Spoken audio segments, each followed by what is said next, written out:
Thank you and good morning. Climate change is real, and we are the most vulnerable country in the world, and there's no doubt about it. There's no higher ground for us we can run into. It's just us, it's just our islands and the sea. 80% of our islands are just less than a meter above sea level, making us particularly exposed to the consequences of sea level rise.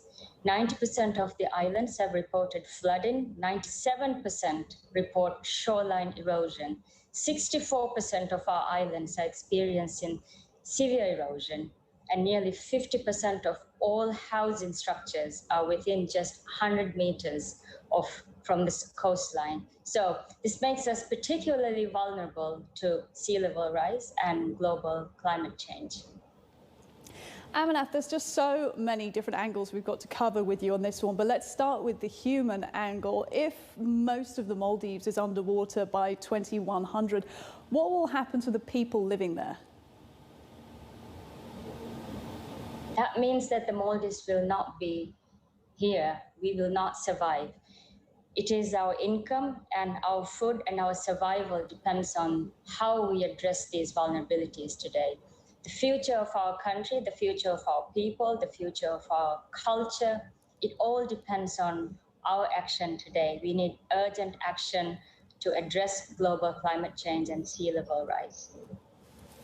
What contingencies then is the Maldives putting in place? Of course, ahead of 2100, when we know that sea levels are going to rise by more than 1 metre, and that could adversely impact your nation? I mean, just as I said before, 80% of our islands are less than a metre above. With global climate change scenarios and sea level rise scenarios, that means that it could completely inundate an entire nation. What have we been doing? We have all our islands almost with coastal protection. We have programs in the islands that address climate change from a holistic approach, and we have programs that promote resiliency of the islands.